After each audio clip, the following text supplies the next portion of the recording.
va maintenant checker. Voilà, là, ça date. Bonjour, bonsoir à tous. Bonsoir à tous. Merci d'être là. Bonsoir, bonsoir. Je ne sais pas si on m'entend bien. On m'entend bien ici? Et Liron? Bonsoir, vous m'entendez? Ouais, c'est nickel. La caméra, ça va, quoi. Très bien.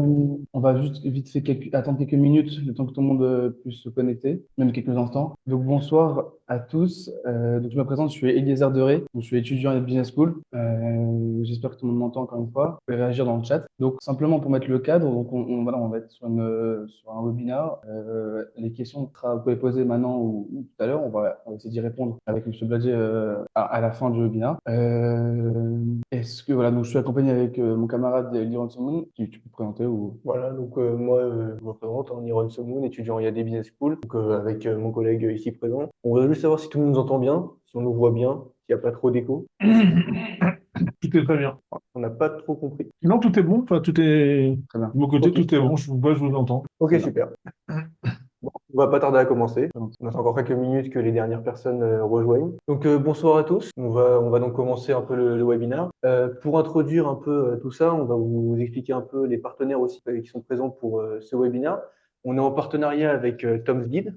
C'est un médiathèque en ligne qui vous propose notamment tout ce qui est ActuTech via des articles, des tests, des comparatifs, etc. Donc on vous a mis tous les liens des partenaires et de notre intervenant dans la discussion pour les retrouver après ou pendant. On est aussi en partenariat bien sûr avec notre école, il y a des Business Schools, c'est une école de marketing à Paris. Voilà, où on suit notre formation tous les deux. Donc moi, je l'ai pas précisé, mais je travaille donc chez Tom Zid, qui donne une raison pourquoi est-ce qu'on a fait ce partenariat-là. Pour continuer, on a donc choisi comme sujet l'IA, outils d'innovation ou alternative aux créateurs de contenu. Donc c'est une problématique un peu vaste. On va donc essayer d'aborder un peu tous les sujets possibles, bien sûr dans une modération. On va chercher à savoir quelles sont les influences de l'IA dans le monde professionnel. Qu'est-ce que on a comme solution en tant que professionnel contre pallier au fait que ça risque de nous remplacer, et aussi sur la partie comment utiliser l'IA dans la vie professionnelle pour pouvoir au contraire avancer et ne pas rester à la ramasse derrière nos concurrents. Donc avec nous, pour pouvoir répondre à cette problématique, on a Cyril Bladier. Cyril Bladier, j'espère que vous nous entendez bien. Très bien, ouais, très bien. Voilà, donc vous êtes formateur LinkedIn, formateur dans réseaux sociaux. Vous vous intéressez aussi beaucoup à l'IA, évidemment, vu que c'est le sujet qu'on va présenter aujourd'hui. Ça va faire 15 ans déjà que vous êtes directeur marketing et formateur. Si vous voulez nous en dire un peu plus avant qu'on commence. Ouais, moi, je fais du digital depuis plus de 20 ans. J'ai commencé en 2001. Et là, depuis 2009, je suis dans une structure que j'ai créée qui fait à la fois du conseil sur tout ce qui est stratégie digitale. Donc, on est plutôt sur des dispositifs business que des dispositifs de marque, donc du conseil et de l'agence. Donc, on fait des conseils de stratégie, d'acquisition digitale, conversion. Et puis, on fait du WordPress, du Magento, voilà, des dispositifs à la fois clients et agences pour des clients dans beaucoup de secteurs, dans le luxe, dans l'événementiel, dans l'assurance, la banque, la finance, etc., etc. Et en plus, moi, j'ai été entre 2010 et 2000, entre 2010 et 2014, j'ai été Ça en bug? Europe et j'allais les représenter dans beaucoup de domaines ou enfin, de cas où il n'y avait pas les équipes en interne. Et donc, c'est moi qui étais chargé par LinkedIn. Ok. Donc, si vous voulez commencer avec une certaine problématique en particulier, donc, comme on l'a Ouais, dit, juste. en préparant, on avait évoqué un certain nombre de questions qui me paraissaient pertinentes. Premier point. Alors, déjà, peut-être avant de parler directement des créas, comme on en est parlé ensemble, comme je sais pas trop quel est le niveau de connaissance de ChatGPT des uns des autres, on a vraiment réduit à ChatGPT parce on a 3 quarts d'heure, 1 heure ensemble. On peut pas difficilement parler de Bard, Grok, ChatGPT, Mistral, etc. Donc, on a vraiment limité à ChatGPT, qui est l'outil aujourd'hui qui s'est le plus démocratisé, qui est le plus présent dans le grand public. Donc, ChatGPT, ce qu'il faut comprendre pour ceux qui connaissent encore peu, euh, c'est une grande base, en fait, c'est une grande base de données. Il n'y a aucune intelligence. Et c'est de l'algorithme. Il n'y a pas de, il y a- C'est pas un outil qui réfléchit, pas un outil qui pense. C'est partie des projets pour ChatGPT 5, la prochaine version, et pour l'instant, c'est pas le cas. Pour l'instant, en fait, c'est une sorte de gigantesque encyclopédie qu'on va interroger, qui va nous donner des réponses. Donc, il y a aucune réflexion chez ChatGPT, c'est un outil qui va apporter des réponses aux questions qu'on lui pose par rapport à sa base documentaire. Mais en fait, quand ChatGPT commence à répondre à une question qu'on lui a posée, il ne sait pas où il va faire. Il ne sait pas au début de la question, au début de la réponse, quelle sera la fin de sa réponse. Il construit sa réponse au fur et à mesure. Et en permanence, l'algorithme tourne pour essayer de déterminer, à partir de ce qu'il vient de dire, quel est, dans sa logique à lui, le mot le plus pertinent qui vient après. Ça, c'est son mode de fonctionnement. C'est un outil qui est aujourd'hui totalement multilingue, donc on peut lui parler en français, en anglais, en SMS, il comprend très bien. On peut même faire des demandes, donc des prompts qui vont mélanger le français, enfin plusieurs langues, il n'y a aucun souci. Moi, j'ai fait le test en mélangeant 4 ou 5 langues, il n'y a aucun problème. Il comprend tout, il répond bien. Et donc, comme je disais à l'instant, ChatGPT est basé sur une base de données d'informations qui ont été rentrées dans l'outil, qui s'arrête à janvier 2022 pour la version gratuite qu'on appelle la version 3.5 ou à avril 2023 pour la version 4 qu'on appelle la version payante. Donc, ça veut aussi dire que c'est un outil qui n'est pas à jour. Ça, c'est aussi un point à prendre en compte. C'est que dans la version standard gratuite, ChatGPT ne sait absolument rien de ce qui s'est passé dans le monde depuis 2 ans. Quand vous lui demandez qui est le Premier ministre de la France, il veut répondre Jean Castex, c'est même pas qui est Elisabeth Borne depuis, ni qui est Attal aujourd'hui. Quand vous parlez de la COP28 qui a eu lieu au mois de décembre, il en parle dans le futur alors qu'elle est passée. Ah, donc, il faut aussi prendre en compte ces éléments. La version payante, elle est plus récente, elle a arrêté avril 2023, mais elle a quasiment un an, donc janvier 2024, donc elle a 9 mois. Et donc, ça c'est des éléments qui sont importants quand on a besoin d'éléments récents et d'actualité. C'est un élément qu'il faut prendre en compte sur ces outils. J'ai fait une presse que je pourrais partager, qu'on vous fera suivre derrière, avec toutes les différences sur le gratuit et le payant. Ce qu'il faut savoir ensuite dans ChatGPT, c'est qu'il y a des filtres, c'est-à-dire tout ce qui va être violence, sexe, tout contenu de haine ou illégal va être coupé par l'outil. Enfin, il pourra pas répondre, il va faire des filtres dans les réponses qu'il va apporter. De même, quand on lui demande des conseils médicaux ou juridiques, il va bloquer. Les informations qu'il donne peuvent être inexactes, notamment sur les citations. Il a régulièrement tendance à inventer. Quand il ne sait pas, il invente. Vous lui posez une question et vous lui dites j'ai besoin de sources. Il va vous sortir une étude de Stanford ou de je ne sais quoi qui n'existe pas. Il va la produire pour vous répondre. Enfin, il va la citer pour vous répondre, mais elle n'existe pas. Bien évidemment, les infos peuvent être obsolètes, on l'a vu. C'est un outil qui est une base de données qui est relativement ancienne. Il ne stocke pas les infos, il ne traite pas les données individuelles, en tout cas officiellement. Et il est, comme j'ai dit là, pas mis à jour. Il y a aussi des limites à l'outil. Ces limites, c'est les capacités de serveur. Si vous l'avez vu, si vous avez voulu vous inscrire passer en payant, en fin d'année dernière, c'était bloqué. Il y a eu des semaines d'attente parce que les capacités de serveur ne suivaient pas. Ça, c'est aussi un point qu'il faut rentrer en ligne de compte. Et si vous voulez être efficace dans les demandes que vous faites à ChatGPT, donc les demandes, ça s'appelle des prompts. Tu l'enlèves? Ouais, je veux bien, enlève-le. Est-ce que vous pouvez couper le micro de la personne Oui, c'est bon, qui- ça a été coupé. Pas de souci, c'est pas grave. Donc, si vous voulez des réponses efficaces de ChatGPT, en fait, il faut lui dire précisément ce que vous attendez. Il faut lui dire ce que vous attendez, il faut lui donner le contexte, il faut lui donner la tâche qu'il a à accomplir, il faut lui donner les étapes qu'il a à accomplir, il faut lui donner le ton le niveau de détail sur lequel vous voulez des réponses pour qu'il puisse vraiment ajuster sa réponse et vous servir au mieux. Donc ça, la question du contexte est extrêmement importante. Il a besoin de savoir dans quel contexte vous êtes. Et donc, il ne faut pas hésiter à mettre 2, 3, 4, 5 lignes de texte pour qu'ils comprennent bien la situation, pour qu'ils soient vraiment le plus précis possible dans la réponse. Si vous avez un doute, quand vous avez fini votre prompt, vous dites pose-moi des questions avant de répondre. Et là, ChatGPT va reprendre votre prompt. Et s'il y a des points qui ne sont pas clairs, qui sont confus ou qui peuvent mettre de la confusion dans sa réponse, il va vous reposer des questions pour expliciter le truc. Ça, c'est un des conseils les plus pratiques les plus intéressants que j'ai pu lire. C'est de terminer par pose-moi des questions avant de répondre. Quelque chose qui est vraiment super utile.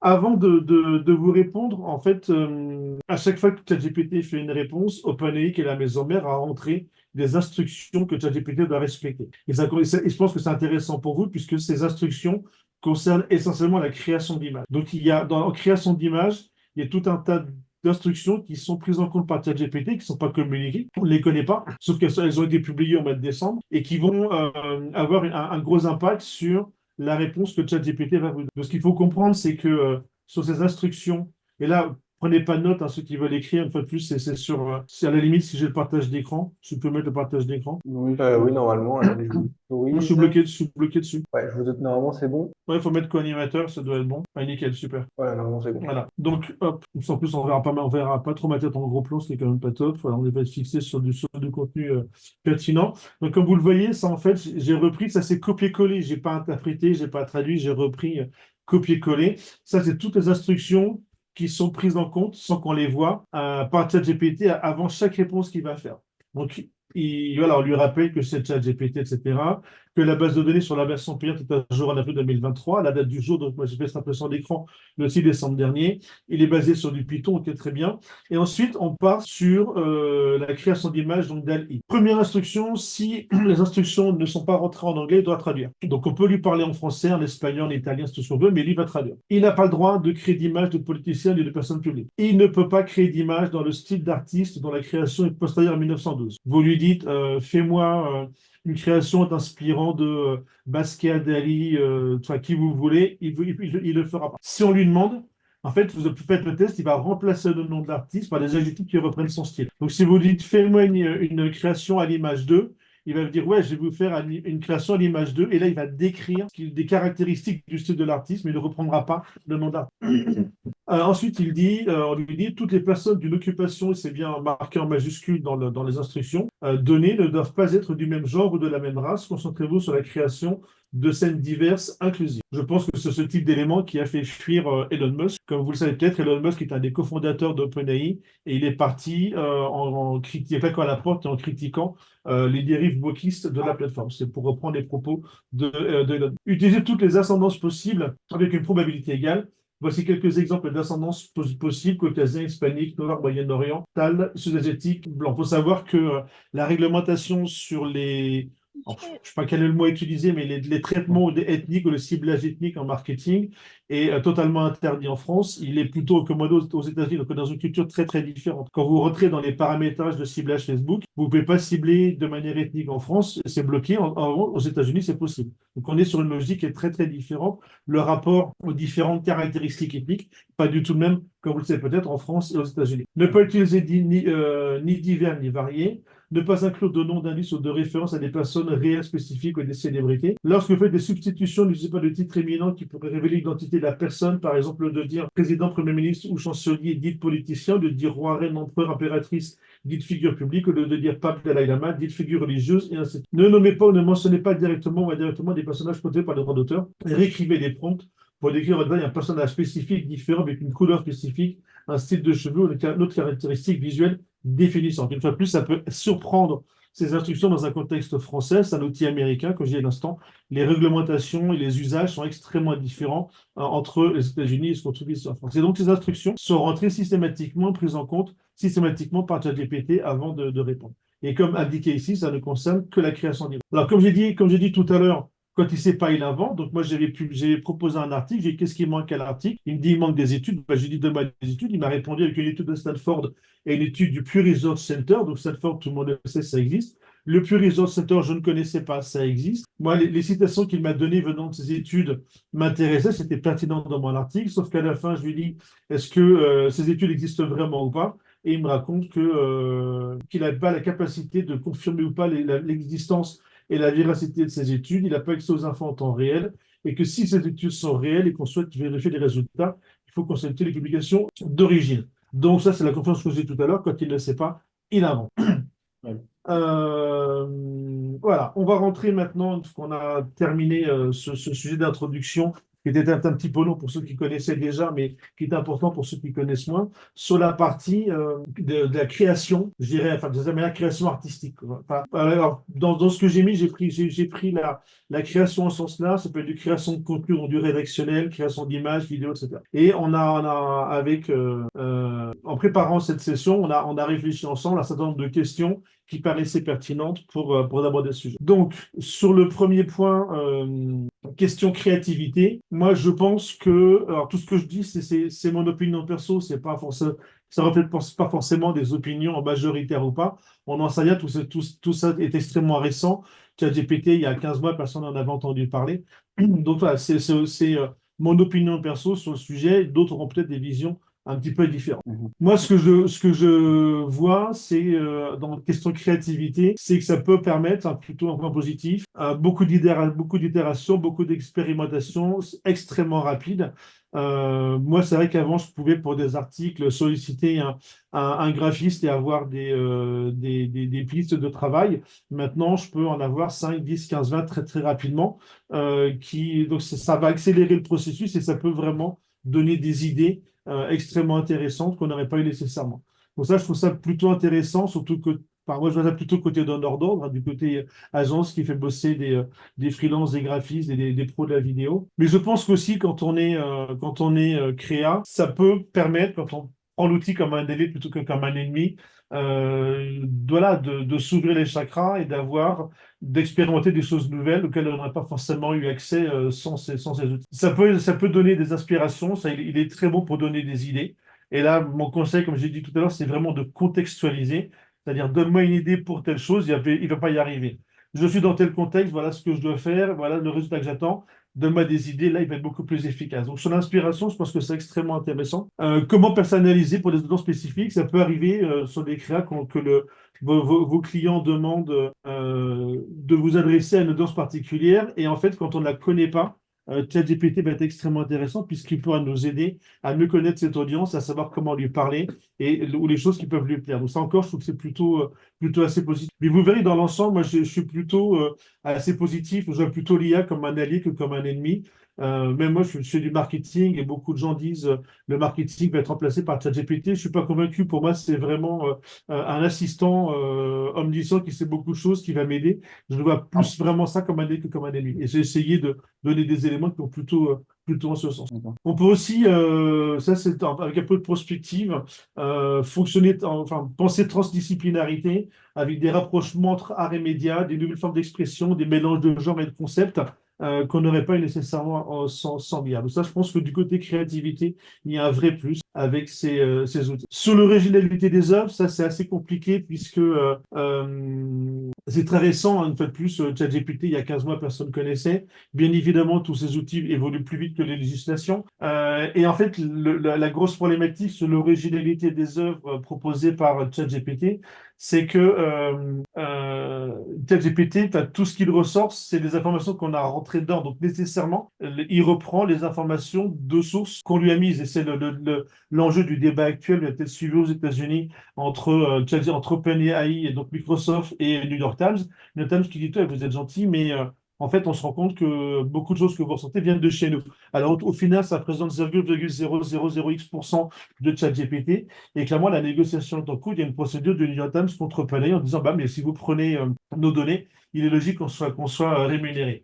Et donc, est-ce que l'IA, c'est vraiment une création ou est-ce qu'elle ne fait que répliquer l'existant à partir du moment où elle est conçue avec des données qu'on lui a injectées? Clairement, il n'y a pas de création originale. C'est de fait une réplique, un retravail de données existantes. Là, donc c'est clairement influencé par ces données de formation. Ça, c'est un point qui est vraiment extrêmement clair. Mon opinion, c'est qu'il faut vraiment, en fait, avoir une considération globale de ce qu'on en fait.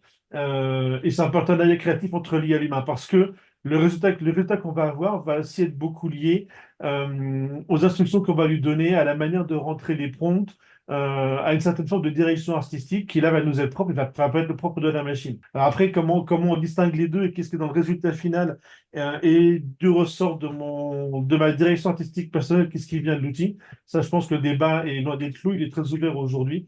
Mais clairement, pour moi, quand on sait l'impact du résultat, c'est-à-dire du prompt qu'on a fait sur le résultat obtenu, il y a vraiment un apport humain dans le résultat, c'est pas que la machine qui a travaillé. Et là, effectivement, moi, j'ai posé la question, c'est une question qui me revient extrêmement souvent sur la personnalisation. Donc là, je vous ai mis copier-coller en détail la réponse de ChatGPT qui confirme que la réponse à un même prompt peut varier en fonction de celui qui envoie le prompt. Il dit effectivement qu'il tient en compte le contexte utilisateur, l'histoire des interactions, les concepts spécifiques qu'on va lui donner, et que la variabilité est inhérente à son modèle. Donc, de fait, intrinsèquement, il doit personnaliser. Donc ça pour moi, c'est un élément clairement qui renforce le côté partenariat créatif entre IA et humain.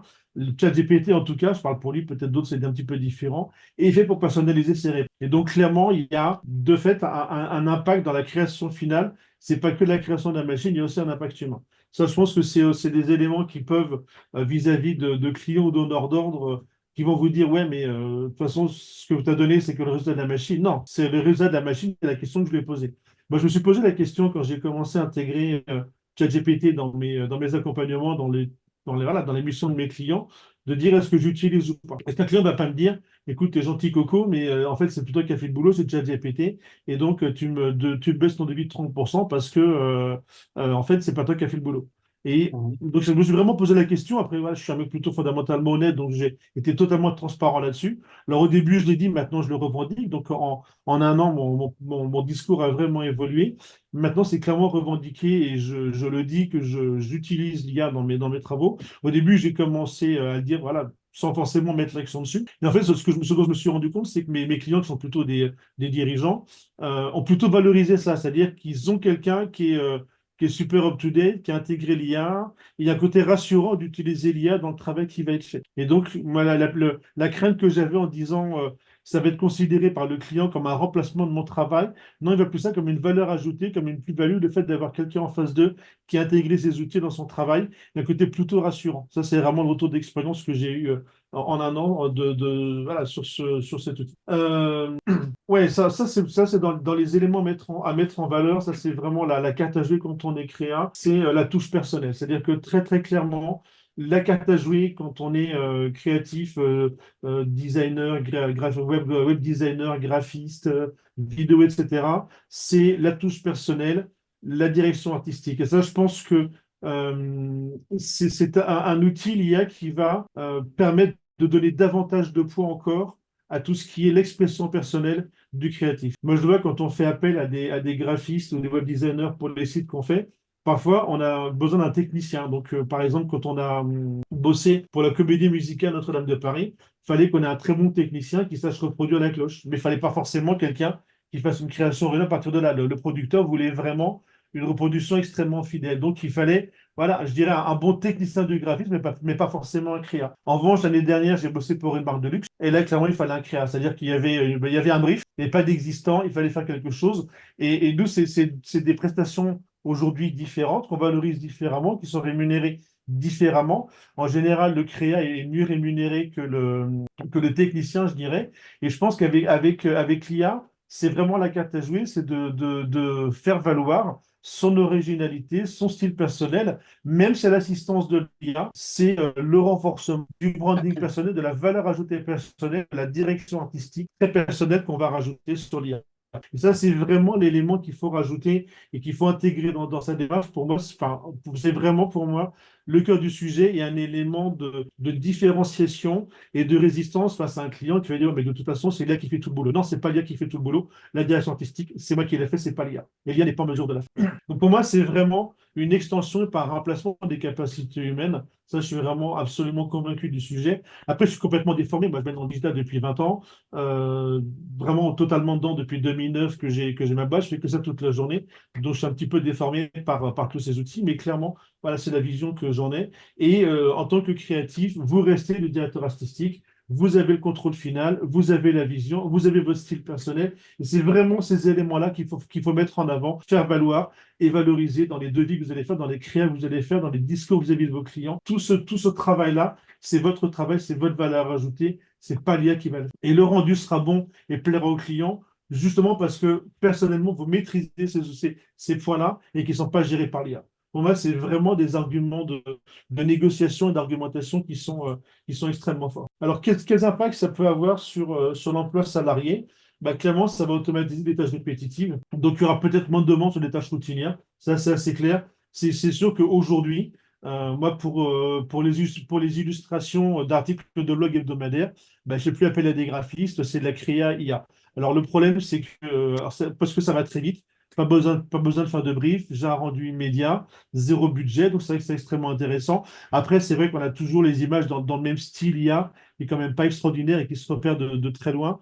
Voilà, donc c'est pas totalement convaincant, mais il y a une praticité derrière qui est importante. En revanche, sur des points clés stratégiques pour mes clients, là, bien évidemment, on fait appel à des graphistes. Je ne veux pas dire à mon client, surtout dans le luxe, que je lui ai fait une landing page avec des graphismes à l'IA. Ça va clairement pas fonctionner. Ça va aussi, je pense, créer des postes pour gérer, maintenir, améliorer les IA dans les entreprises. Ça fait évoluer les compétences requises, bah, bien évidemment. Moi, j'ai été un chasseur de tête qui m'a contacté la semaine dernière alors il s'est un petit peu planté, mais pour un poste de prompt engineer, donc un spécialiste dans rédaction de prompt. C'est la première fois que ça m'est arrivé. Je pense que là, il a mal ciblé en termes de niveau d'expérience, mais en tout cas, j'ai eu cette demande de chasseur de tête la semaine dernière. Clairement, l'IA ne sait pas gérer les compétences émotionnelles, donc ça, c'est un point aussi qu'il faut mettre en avant. Les utilisateurs sont incapables de gérer ces points-là. Je pense que voilà, il faut vraiment intégrer ces outils dans son quotidien et apprendre à collaborer avec ces outils, voir comment ça peut améliorer le travail. Sur la créativité, je dis tout à l'heure, l'IA ne crée pas d'œuvre originale ni personnelle, pour les raisons que j'ai expliquées, que l'IA ne crée des données qui ont été rentrées, donc il n'y a pas de création originale d'un humain pour personnaliser une éventuelle création d'IA, si on veut qu'elle soit adaptée à la cible, qu'elle soit personnalisée. Et là, effectivement, c'est le travail de l'humain qui va rentrer en ligne de compte. Impact sur le recours au freelance, donc j'ai séparé l'emploi salarié et le recours au freelance. Sur la créativité, comme j'ai dit tout à l'heure, bah, l'IA, je le répète, mais l'IA ne crée pas d'œuvre originale et personnelle.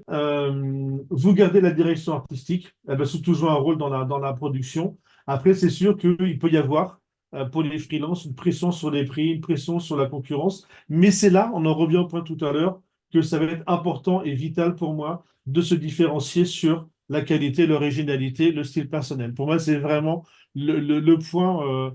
Voilà, on dit tout le temps avoir une touche, avoir une patte. C'est vraiment des éléments qu'il va falloir travailler beaucoup plus. C'est le gros challenge pour les créatifs, c'est de travailler la touche personnelle qu'on va apporter et qui pourront plaire aux clients. Alors, est-ce que l'IA va être assistant ou remplaçant? Du côté assistant, bah, ça va nous aider effectivement plus de productivité, ça c'est absolument clair. Moi, je vois que c'est un gain de temps phénoménal sur beaucoup de tâches. Ça libère du temps sur des trucs où on perdait un temps colossal. Par exemple, quand je travaille avec un dirigeant sur la personnalisation de l'offre de service qu'il fera à une entreprise, bah, toute la partie récolte d'infos, enjeux du marché, tendances, connaissances clients, concurrence, etc. On y est passé des heures, maintenant c'est fait en 5 minutes et donc on va se consacrer vraiment à des tâches importantes, l'argumentation, la présentation, des éléments à mettre en avant, la personnalisation, et tous ces éléments qui perdent de recherche d'infos, qui prennent un temps colossal, aujourd'hui, c'est un gain de temps absolument phénoménal. C'est très bien pour donner des idées, voilà, des nouvelles idées, des nouveaux concepts, analyser des tendances. Remplaçant, oui, effectivement, dans certains domaines, il y aura du remplacement. Moi, c'est clair que du contenu qu'on faisait rédiger offshore, bah, c'est terminé. Ça, c'est clair que j'ai plus de raison de faire appel à des rédacteurs de contenu offshore. Le contenu rédigé par une IA est plus percutant, plus rapide. C'est même pas une question de coût parce que les prestataires offshore, c'est pas des budgets colossaux non plus.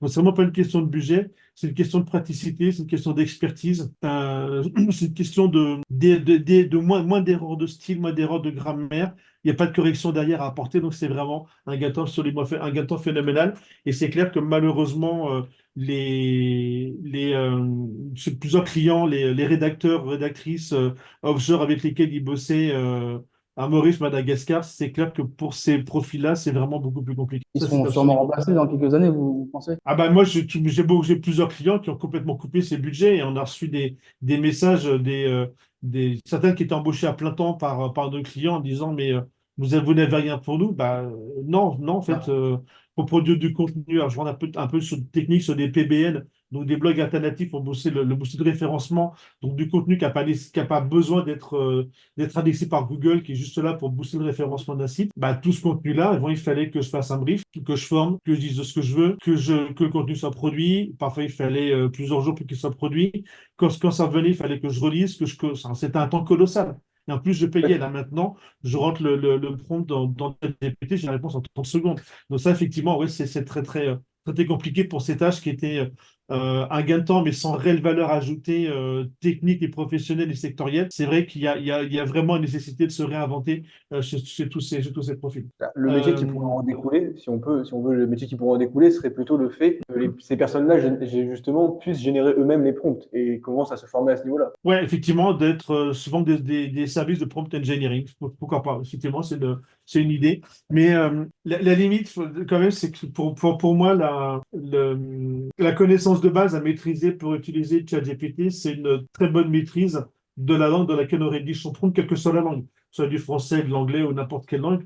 Et en fait, la difficulté des profils offshore, c'est que voilà, ils ont une assez bonne maîtrise de la langue.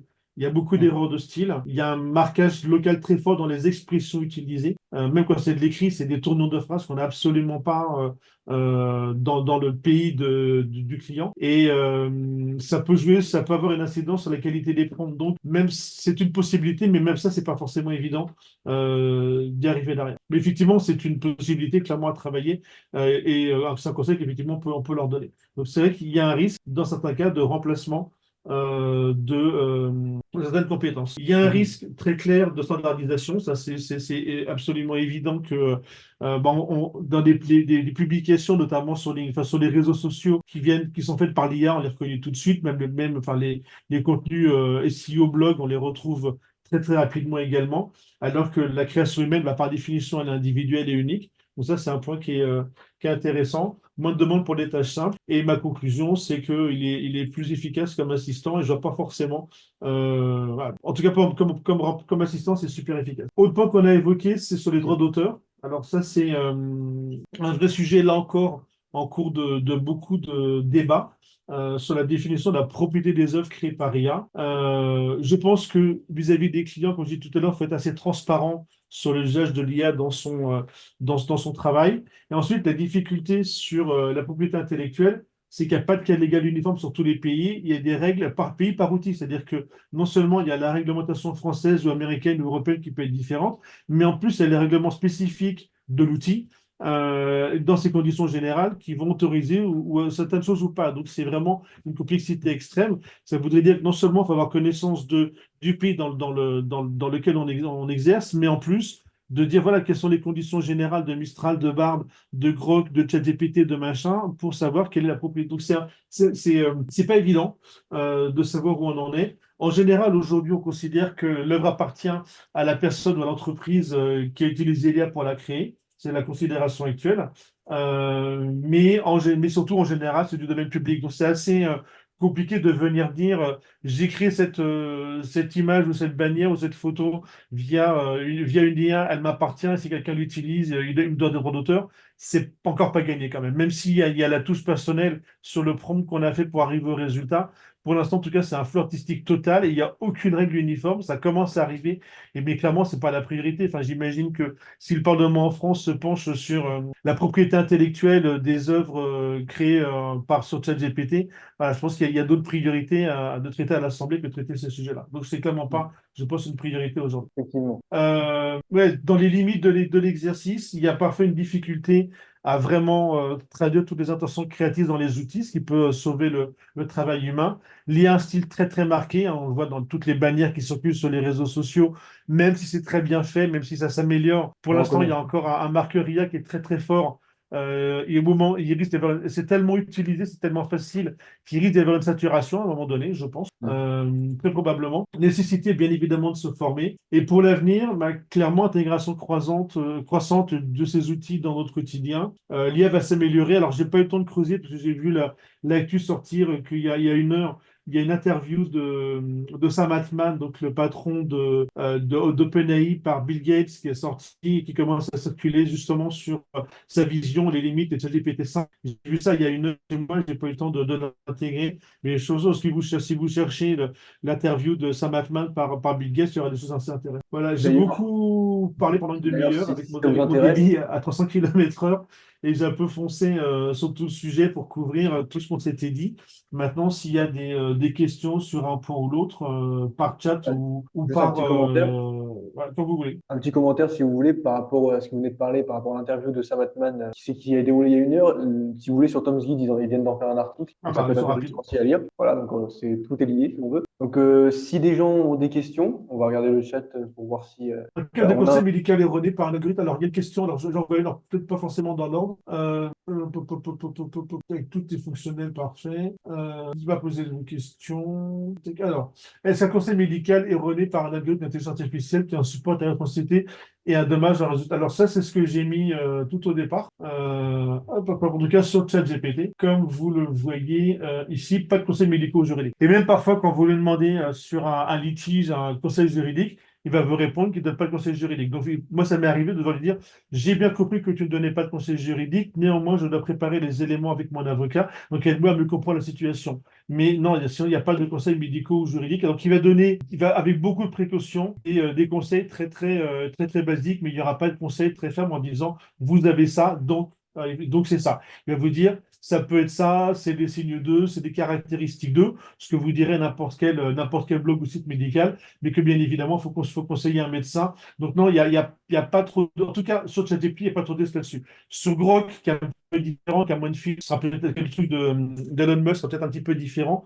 Mais en tout cas, sur ChatGPT, c'est très filtré aujourd'hui. Mais concrètement, enfin, Eric, maintenant, ouais, pardon. si on Ouais. regarde avec des IA, par exemple, il y a une IA qui vient de sortir, qui fait beaucoup parler sur une IA qui est censée remplacer un avocat. Cette IA, elle est vraiment là pour donner des conseils juridiques. Ouais, mais moi je le vois, enfin après je demande à voir, mais remplacer un avocat, c'est-à-dire qu'en fait cette IA, comme elle ne réfléchit pas, elle intègre un paquet de textes de loi et de jurisprudence, elle va sortir des éléments, mais je le vois, on peut faire ça aussi avec ChatGPT. Moi j'ai fait sur des dossiers clients, j'ai rentré 350 pièces, donc c'est un peu pénible de les rentrer une par une, etc. Ce qui est assez impressionnant, c'est que ChatGPT comprend le texte qu'il y a sur un PNG. Donc en fait, une impression d'écran que vous le sauvegardez en PNG, vous le mettez dans ChatGPT, il vous reprend le texte qui est marqué sur le document. Je trouve ça assez bluffant, mais Ouais. il sera très bon pour faire des synthèses, des rapprochements.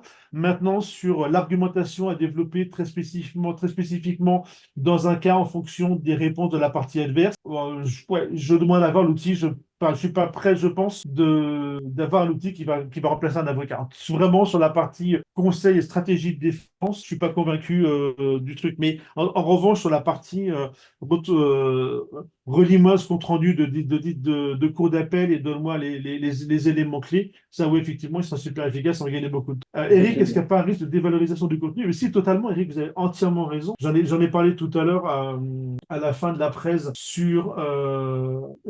c'était sur la dernière slide, voilà, sur la standardisation. Clairement, ouais, standardisation, c'est évident, absolument évident. C'est-à-dire que on voit notamment, moi je suis plus présent sur LinkedIn de par mon métier que sur d'autres, mais tous les posts créés à l'IA, on les repère tout de suite. Alors, c'est vrai que tout le monde utilise ChatGPT, peut-être que quand les autres outils se seront développés, démocratisés, il y aura peut-être des différences en fonction des outils, mais c'est assez banal. Ces outils, c'est pas de la réflexion, il y a une base de données, en fait, ils vont puiser dans la base de données pour nous donner une réponse. Donc, il n'y a pas réellement de création et d'originalité dans la création qui va être faite. C'est vrai sur l'image. Enfin, le terme intelligence est très mal approprié à ces outils. C'est pas d'intelligence, c'est de la puissance d'algorithme et de calcul. Il n'y a aucune intelligence derrière. Donc, effectivement, vous avez entièrement raison.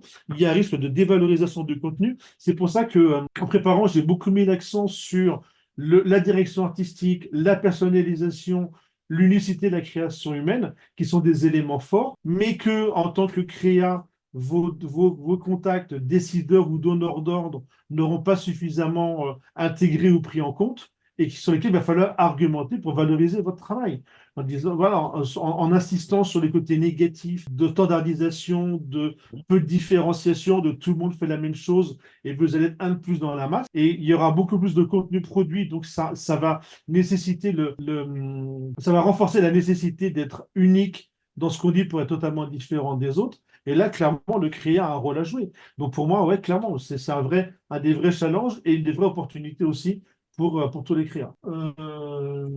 Est-ce qu'on a d'autres questions? Je Je vois pas regarde beaucoup. dans le chat s'il y a d'autres questions. Dans le chat, j'en ai pas d'autres. Moi, j'aimerais juste souligner le parallèle avec Bard, qui est une intelligence artificielle de Ouais, Google, ouais. qui je trouve a moins est moins limité dans, par exemple, il est beaucoup plus récent, donc il est connecté en plus avec, donc il peut donner des liens, etc. Comment vous pourrez peut-être rapidement faire un Ouais, c'est parallèle vrai entre. que Bard est connecté à Google et donc on peut aller faire des recherches en temps réel. Après, moi, j'ai Ah la oui. version payante de ChatGPT, donc ça ne me change pas beaucoup les choses. Bard, j'ai beaucoup utilisé au début et très souvent, j'ai eu des réponses. Je suis encore en apprentissage, je ne sais pas, je ne suis pas sûr. J'ai demandé à Bard, tu peux me faire ça? Oui, je peux le faire. Bah, vas-y, fais-le. Non, je ne peux pas le faire. Ça m'est arrivé une fois, deux fois, trois fois, quatre fois, cinq fois. Ouais. Après, c'est vrai que ça m'a un petit peu saoulé. Et puis, moi, j'ai appris ce que j'aime beaucoup dans ChatGPT, où je suis passé depuis pas mal de temps à la version payante, c'est la possibilité de se créer des GPT personnalisés, ce qui n'est pas le cas de Bard. Alors, c'est en train de se développer. Il y a Jan, ou Yann, je sais plus comment on dit, .ai, qui le fait, c'est-à-dire qu'en fait, on a une sorte de ChatGPT qui tourne en standard sur son PC, donc pas de problème de confidentialité de données, etc. Peut-être que ça va être des challengers à ChatGPT, mais pour moi, c'est aujourd'hui la vraie valeur de ChatGPT. C'est, pour ceux qui ne connaissent pas, je vais rajouter une page ici, chat, c'est Explore. Et donc, Ouais. on a ici tout un tas de GPT qui ont été. Donc, il y a ceux qui ont été créés par ChatGPT, il y a tous ceux que ChatGPT met en avant venant d'autres entreprises. On voit celui-là vient de Consensus, celui-là vient de Canva, celui-là vient de Assure PDF, celui-là vient de d'autres personnes qui sont en train de, voilà, d'intégrer un maximum de GPT de tout un tas de sources différentes. Là, il y en a vraiment un paquet. Mais moi, voilà, ce que j'adore, c'est de créer les siens. J'en ai créé déjà beaucoup. Là. J'en ai aucune partie, mais il y en a encore beaucoup derrière. Et c'est vrai que moi, je crée aujourd'hui un GPT par client, un GPT par dossier, un GPT par thématique, dans lequel je rentre ma base documentaire liée au sujet en question pour avoir un GPT qui fonctionne non pas d'une manière générale, mais ciblé par rapport aux informations que je vais rentrer. Juste, on avait quelques Alors, questions sympathiques. Alors, on avait une question un peu, je pense que vous avez déjà répondu par rapport au fait que l'étude de Stanford, est-ce qu'elle était réelle ou pas? Après ce que j'avais compris, c'était il n'avait pas de preuves, ouais, c'est ça? Et non, après, non, ouais. on avait une question sur aussi un peu plus, plus personnelle selon vous. Est-ce que vous conseillerez la version payante de ChatGPT, ou même d'autres IA payantes ou non payantes? Alors, je réponds, je crois que ça rejoint une question qui est posée dans le chat. Sinon, j'y réponds juste après. Voilà. Donc, il y a Noril, si je dis bien, j'ai un reflet dans l'écran qui demande si l'IA se limite à un outil. Non, mais comme je l'ai dit au début, l'IA aujourd'hui, vous avez ChatGPT d'OpenAI, vous avez Copilot, qui est la version de Microsoft que vous avez intégrée dans Bing, vous avez Bard de Google, vous avez Grok, GROK de Elon Musk, qui est beaucoup dépendant de Twitter. Vous avez Mistral qui est une version française. Vous y avez Yama qui est le Meta, donc Facebook. J'ai plus le nom, celle d'Amazon. Donc, il y en a plusieurs. Mais comme je l'ai dit tout à l'heure, je me suis concentré sur ChatGPT, qui est aujourd'hui l'outil le plus connu, le plus répandu, l'outil qui innove le plus, l'outil dont tout le monde a plus parlé. Mais là, en 1 heure de temps, on n'a pas le temps de faire un benchmark complet de toutes les outils. Ou alors, on fait un webinaire spécial sur les différences sur toutes les IA, mais ce n'était pas l'objet. Donc, non, non, il y a bien, il y a bien. Et après, vous avez toutes les IA spécialisées. Vous avez les IA de création d'images, les IA de création de vidéos, les IA de deepfake, vous avez les IA de texte to vidéo, d'image to vidéo, etc. Et après, il y a plein d'IA très spécialisées sur plein de domaines particuliers. Et puis, il y a les outils Euh, d'automatisation, n'est-ce pas? Les outils ouais, d'automatisation qui permettent de faire le parallèle avec une IA, et un réseau social, ou voilà, un ouais, Notion. ouais, tout à fait, exactement. Sophie, alors merci pour votre message très sympa. Concernant l'étude de Stanford réalisée citée par TGPT, existe-t-elle? Non, c'est ce qu'il dit à la fin. Elle n'existe pas du tout. Il a complètement inventé cette étude. Et Non, même c'est à la ça. fin, si j'ai pas la capacité de dire, mais si vous allez la chercher, elle n'existe pas du tout. C'est dommage parce qu'elle me plaisait bien. Mais donc, du coup, j'ai dû la retirer. iPhone de Clomo. Quels sont les principes défauts éthiques liés à l'utilisation croissante de l'intelligence artificielle dans la société? Après, le problème, c'est que la notion d'éthique, elle est très, très, très, très personnelle. Et ce qui est éthique pour certains n'est pas du tout pour d'autres. Donc, ça, c'est une première difficulté. C'est que c'est vraiment une notion à géométrie extrêmement, extrêmement variable. Et tout dépend du contexte d'utilisation. Est-ce que, comme le test qui a été fait l'année dernière, quand vous passez un entretien à distance, que vous avez un outil de reconnaissance vocale qui traduit les questions du recruteur dans un texte qui est soumis à ChatGPT qui vous donne les réponses que vous devez donner, certains vont dire, bah, c'est tout à fait éthique, j'utilise des outils modernes et ce que je montrais, c'est que j'utilise bien l'IA. D'autres vont dire, bah non, c'est pas du tout éthique, puisque tu es en train de faire croire que tu as des compétences que tu n'as pas. C'est un peu un débat sans fin. Et l'éthique, en fait, elle va vraiment dépendre de l'usage très, très spécifique. Et je pense qu'il faudrait, en fait, je voudrais répondre à votre question, c'est super long parce que est-ce que c'est dans la vie perso, dans la vie pro du contexte? Je ne pense pas qu'il y ait de réponses générales et unanimes valables sur tous les sujets. Et en plus, enfin, pour moi, j'ai testé à plusieurs fois, l'éthique, c'est vraiment une notion à géométrie extrêmement variable. Et pourquoi vous dites que ChatGPT ne réfléchit pas alors que vous dites ensuite qu'il vous donne des statistiques? Ben justement, il n'a pas réfléchi, c'est-à-dire que comme il a pas trouvé il veut dire qu'il réfléchit pas dans le sens qu'il ne construit pas un raisonnement. ChatGPT, c'est une encyclopédie dans laquelle vous allez chercher l'information et vous dit voilà la réponse qu'il y a dans l'encyclopédie. Mais c'est pas un outil qui va construire un raisonnement, qui va mener une réflexion sur un sujet particulier. Il ne fait que redonner, que reciter les informations qui sont rentrées dans sa base de données. Donc là, effectivement, la question de Salomé que vous avez aussi vous-même posée sur la version payante. Moi, je trouve que pour 20 dollars par mois, avoir un outil comme ChatGPT qui se connecte à Internet, qui fait la création d'images, qui fait la création de vidéos, qui permet de créer des GPT personnalisés, ouais, moi, je trouve que c'est extrêmement, enfin, en tout cas pour moi, c'est clairement value for money. Alors, moi, j'utilise beaucoup les vidéos transcriptions. Quand j'ai une vidéo d'une heure sur YouTube, bah, je prends un plugin ChatGPT et là, en 5 minutes, j'ai toute la synthèse de la vidéo et ça m'a juste pris le temps d'aller rédiger 3 prompts dans ChatGPT et j'ai pas besoin de me taper une heure de vidéo sur YouTube. Ouais, clairement, la version payante, moi, je trouve. Et puis là, tous les GPT que j'ai créés pour les missions que j'ai chez mes clients, pour différents dossiers, pour différents clients, il y a un client ici, il y a un client ici, là, il y a d'autres clients qui permet en fait de faire des rapprochements entre des données, des informations, des pièces, des mails. En fait, au final, on arriverait à avoir le même résultat, sauf qu'on y passerait des heures, alors qu'on va l'avoir en 2 minutes. Donc, c'est vraiment, pour moi, clairement value for money, vraiment. Bah, puis voilà. Après, c'est vrai que peut-être que pour des étudiants, voilà, on sait qu'un euro est un euro et c'est plus compliqué, c'est en plus du reste. Mais c'est quand quand on est rentré dans la vie active, je trouve que pour 20 dollars par mois, c'est vraiment value for money. Après, pour un étudiant, est-ce que ça serait pas mieux de conseiller plutôt Bard, qui est aussi en ligne et qui fait presque, on va dire, aussi bien le travail que ChatGPT payant?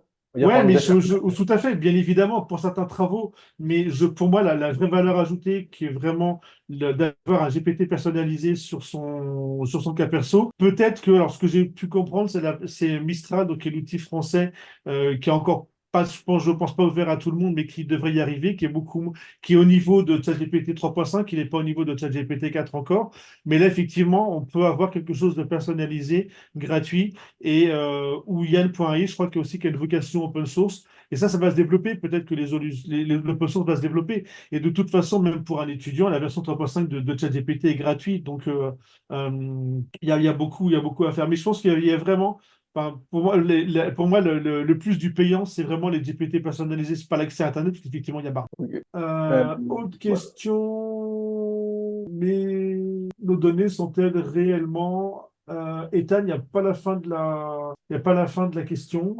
Sont-elles réellement protégées? Non, mais pas plus que les échanges de mails qu'on a sur Gmail, pas plus que les documents qui sont sur Google Drive et qui sont tous stockés chez Google, pas plus que les éléments qu'on a partagés sur Office 365 et qui sont tous stockés chez Microsoft. Pour moi, il y a pas plus d'enjeux ni moins d'enjeux que tous les outils de collaboration en ligne qui sont stockés chez le développeur de la solution SaaS qu'on va utiliser. Euh, donc, effectivement, je trouve très, très surprenant que tout le monde se pose beaucoup la question sur ChatGPT, mais que personne se la pose sur Google Sheets, Google Drive, tous les logiciels SaaS de CRM un coup qu'on va utiliser, Salesforce, etc. Tout ça, c'est du SaaS, donc c'est stocké chez l'éditeur. Là, ça pose aucun problème et ChatGPT, soudainement, ça pose des problèmes. J'ai du mal à comprendre pourquoi est-ce que spécifiquement cet outil pose tant de questions alors que tous les outils, tout le monde les utilise sans se poser absolument aucune question. Mm. Oudi, faut-il vérifier tout ce que dit ChatGPT? En fait, le problème, c'est que Ah, ça. quand on est sur un sujet qu'on maîtrise et qu'on voit les erreurs qu'il va faire, je pense que sur des sujets courants, pas nécessairement sur des sujets sur lesquels il y a une vraie attente d'expertise et d'être sûr que la réponse soit bonne, ça coûte rien d'aller vérifier. Alors maintenant, à ceci près que sur la version payante, maintenant, quand on lui demande de de trouver des sources, il va les citer, donner des liens. On se permet de cliquer sur le lien pour aller voir si c'est la bonne source. Mais ça, c'est lié à la version payante. Sur la version 3.5 gratuite, comme elle est ancienne d'il y a 2 ans, pas connectée à Internet, ouais, ça peut sur un sujet un petit peu stratégique. Je pense qu'il vaut mieux aller vérifier que de raconter une connerie et de se faire dézinguer ou décrédibiliser dans une conférence ou face à un interlocuteur. Il va dire, mais n'importe quoi, il se contente de reprendre le truc de l'IA sans avoir réfléchi. Et c'est aussi le bon moyen d'avoir un retour de bâton en disant, ouais, j'ai utilisé l'IA, bah, mais tu n'as rien vérifié, donc tu racontes n'importe quoi. Donc je pense qu'il faut être assez vigilant là-dessus et que sur les points critiques, ça coûterait d'aller faire une petite vérification pour vérifier la véracité du. Voilà, oui, toujours. Bah, effectivement, il y a des réponses assez directes sur le sujet. Nori, pourquoi ChatGPT ne dit jamais je ne sais pas? Bah parce qu'il a, je crois une base de données de 200 milliards de mots, donc arrivant d'arriver à je ne sais pas. En revanche, moi, ça m'est arrivé plusieurs fois Est-ce que tu peux faire ça? Oui, je peux le faire. Ben, vas-y, fais-le. Non, je peux pas le faire. Ça m'est arrivé. Alors, j'ai parlé avec Bart tout à l'heure. Ça m'est arrivé un petit peu moins avec ChatGPT, mais sur des trucs un petit peu compliqués. Et là aussi, j'ai touché les limites. C'est quand j'ai eu un tableau Excel de 10 gigas avec 25 onglets, plein de macros, etc., que je demandais de se retrouver, était complètement à la rame. Et puis en fait, il dit pas je sais pas, mais c'est la réponse. Par exemple, quand vous lui demandez une citation dans la version 3.5, une citation de film, il va vous dire c'était le film. Je lui dis t'es sûr? Ah non, c'était un autre film. Il va vous poser 3, 4, 5, 6 fois la question. Il va vous donner une réponse très très ferme qui est totalement fausse. En fait, il dit pas je sais pas. Il va donner une réponse fausse plutôt que de dire je ne sais pas. En tout cas, dans l'expérience que j'en ai, c'est plutôt ça que j'ai constaté. Raphaël, l'IA pourrait télécharger à notre place nos clients ou nos fournisseurs. Non, non, non. Je vois, Raphaël, moi aussi j'ai testé. J'ai dit, bah ça c'est typiquement, c'est un exemple. Ils m'ont dit oui, puis non. J'ai dit à ChatGPT, à Bard, est-ce que si je te sors un fichier Excel de mes contacts LinkedIn, tu peux aller récupérer, analyser les profils et me dire auquel j'ai le plus de chances de vendre mon produit et quel produit est comment? Il m'a dit oui, je peux le faire. Ben, j'ai dit ça y est, on y va. Il m'a dit non, je peux pas le faire. J'étais vert. Et je me suis fait suer, pour être poli, aller chercher les infos, faire un export de mes contacts sur CSV, ce qui n'est pas forcément évident. Il faut trouver des logiciels pour le faire. On se fait suer pour le truc. Et après, il dit, ah bah non, je peux pas. Ça m'a un peu gavé. Je pourrais être très, très, très. Mais effectivement, on est sur le traitement des données personnelles et ils refusent de faire du traitement de données personnelles. Ils sont bloqués là-dessus. Peut-être qu'après, d'autres outils pourront le faire. Mais en tout cas, ChatGPT et Bard, c'est. Que nous conseillez-vous comme il y a. Où on peut rentrer des données personnelles. Si vous voulez dire que le mot des IA sur lesquels il n'y a pas de risque de partage de données personnelles, bah, plutôt des solutions comme Mistral, qui d'après ce que j'ai pu comprendre, ou Yann.ai qui tourne, qu'on installe sur son PC, qui tourne sur son PC.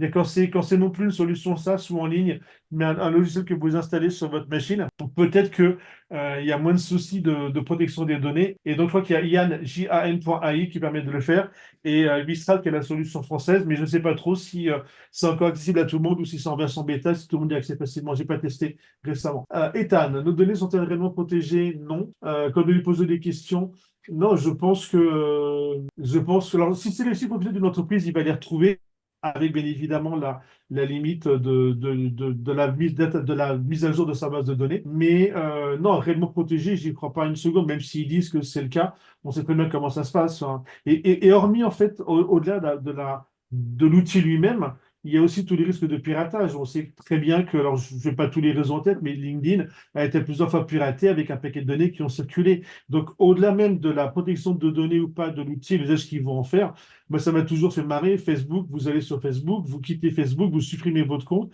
il vous envoie un message, on est triste de voir partir, votre compte est supprimé. 2 ans après, vous vous reconnectez et vous vous dites, je suis content de vous revoir. Non, je ne comprends pas, parce que mon compte était supprimé, tu avais tout supprimé. Donc, non, non, non, entre le déclaration, de toute façon, comme c'est très, très compliqué d'aller vérifier la véracité des éléments, je suis très circonspect sur le sujet. Deuxième question, j'ai beaucoup de fois relevé des erreurs aberrantes dans les réponses de GPT dues à la non-perfection.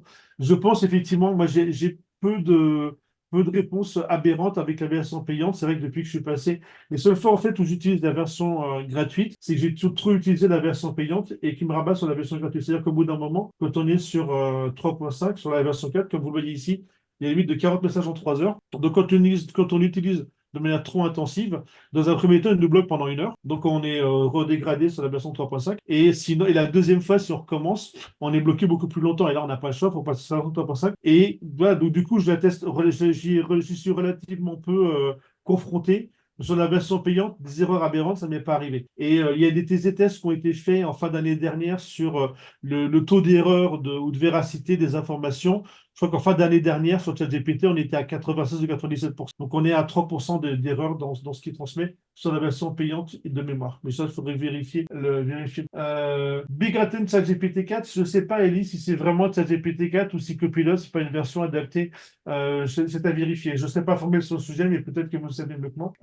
Ok, ça ne change rien, les IA ne sont pas des deux. Très bien, ok, bah, plus d'informations que moi sur le sujet.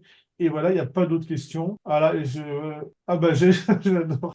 Quand on me dit que la formation est très claire, alors que je suis dans ma bulle, dans mon monde et qu'on me dit ça, j'adore. À la fin, c'est vraiment très sympa. J'adore ce type de message. Nourri, quel est le domaine dans lequel ChatGPT est le plus performant et combien le moins d'erreurs? Quand vous êtes sur vos documents, c'est-à-dire que quand vous travaillez sur un GPT avec votre base de données de documents, par exemple, un dossier client, je rentre les fiches techniques, les fiches produits, les argumentaires de vente, le pitch de présentation aux investisseurs pour une startup, voilà, toute la base documentaire de l'entreprise, comme il ne va puiser que là-dedans, il y a très très peu d'erreurs, parce qu'en fait, la base de données est fermée et il ne va raisonner que sur les éléments que je vais lui mettre. Après, il peut aussi. Alors, il y a aussi un usage qui est intéressant, qui peut être pertinent pour certains, c'est le pricing. Moi, j'ai essayé, j'avais des clients dans un nouveau secteur et je voulais savoir si les prix voilà, tous les développeurs auxquels on fait appel étaient les mêmes dans cette industrie que dans d'autres. Et j'étais assez surpris de la pertinence des TJM de ChatGPT sur différents corps de métier, de développeurs, de chefs de projet, de web designers, de graphistes, etc. J'étais plutôt assez surpris. Je suis tout allé vérifier. Genre, la plaie du truc, c'est que ChatGPT m'a donné des réponses en 3 secondes et ça m'a pris 2 heures pour aller vérifier la même chose sur Google, où j'ai dû aller voir 15 sites parce qu'il y a très souvent le résultat Google qui est très très clair. Puis quand on clique dessus, en fait, il n'y a rien. C'est totalement creux, il n'y a aucun chiffre. Donc il y a une perte de temps colossale. J'étais assez surpris de la pertinence des tarifs qui étaient indiqués. Donc ça peut être la question quand certains se demandent, notamment en début de carrière ou quand on change de métier, de se dire, mais en fait, je passe CREA, mais quels sont les prix de marché là-dessus? Et effectivement, les prix que vous allez voir sur les supermarchés de freelance, mais vous avez aussi les prix qu'on peut vous donner via IA, toujours à vérifier, mais qui pour moi sont souvent assez pertinents. Alors, C'est je ça. pense que tout le monde est OK au niveau des questions. S'il y en a, n'hésitez pas à les faire maintenant. Pour info, on va renvoyer le replay à toutes les personnes qui sont inscrites sur le formulaire. On vous le remet en description pour pouvoir le recevoir par mail. Et vous pouvez les retrouver bien sûr sur les réseaux sociaux de Tom's Guide. Enfin, on verra exactement où. Tom's Guide et IAD. Les semaines prochaines, on aura aussi d'autres webinaires avec d'autres intervenants dans différents domaines avec l'école. Donc, vous pouvez retrouver tout ça sur la page Instagram de IAD. Merci beaucoup, Cyril. Merci à C'était vous, très c'était enrichissant. apparemment, enfin, voilà, je vois qu'on est quasiment autant à la fin qu'au début. Donc, alors, c'est qu'il y a peut-être eu un roulement, mais on est resté à peu près le même nombre de participants à la fin qu'au début, ce qui est plutôt bon signe. Sinon, tout le monde se casse. Quand on commence, quand on finit à 10 fois moins qu'à l'arrivée, on se dit, tiens, on s'est un petit peu planté. Ouais. Puis il y a eu pas mal de questions à la fin. Donc, c'est voilà, plutôt puis des messages très sympas dans les commentaires. Donc, pour moi, top. Voilà, merci beaucoup. Puis ensuite, moi, c'est En- clairement, enfin, vous êtes une population à laquelle je suis pas habitué, parce qu'en fait, moi, dans l'agence, moi, je m'occupe pas du tout des relations avec. Voilà, il y a un directeur technique qui gère tous les graphistes, les développeurs. Moi, je suis en contact client pur. Je suis jamais, enfin, très rarement, parfois en contact avec des chefs de projet, mais jamais avec les graphistes, les designers ou autres, parce que c'est vrai, on peut pas tout faire. Donc, moi, c'est mon associé qui gère tout ça, qui pilote tous les devs. Donc, j'ai aussi, moi, ce challenge de dire est-ce que ce que je vais dire va être pertinent pour des profils avec lesquels j'ai pas l'habitude d'échanger. Mais ouais. apparemment, les commentaires sont plutôt bons, donc top. On pourrait dire globalement en 2 phrases, au final, si, vous me coupez si je me trompe, que l'être humain et l'IA, ils marchent ensemble.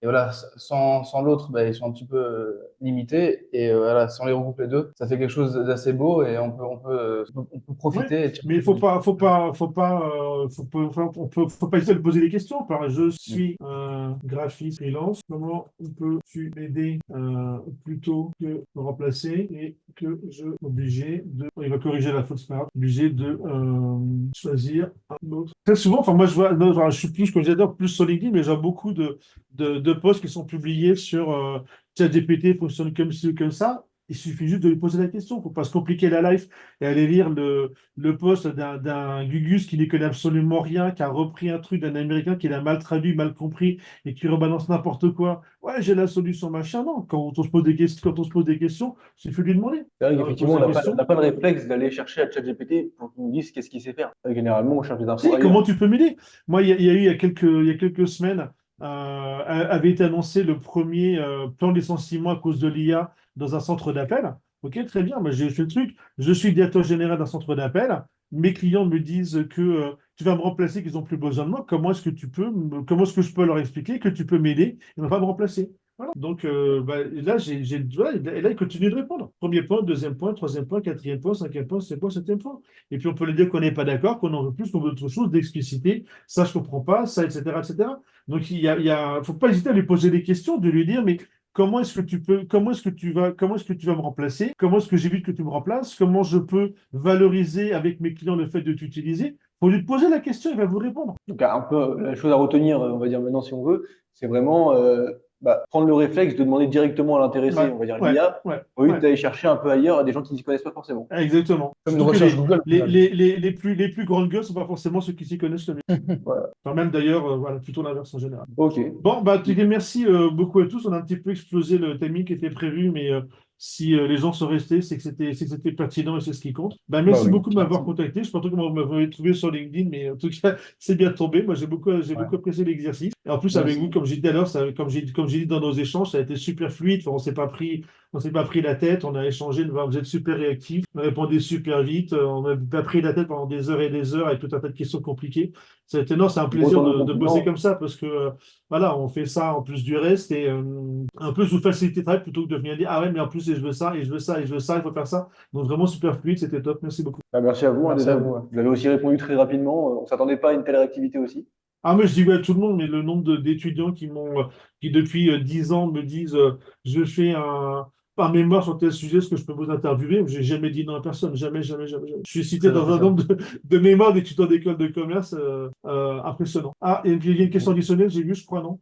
Bah, on avait une question, mais elle a disparu. Elle a dû être supprimée parce Ouais, que elle a dû être répondue finalement. bon, ben Donc, voilà. merci à vous. Merci à vous. Merci aux Merci beaucoup à participants. tous et très bonne soirée. Merci à vous, bonne soirée. Merci, bonne soirée, au revoir. Au Au revoir. revoir.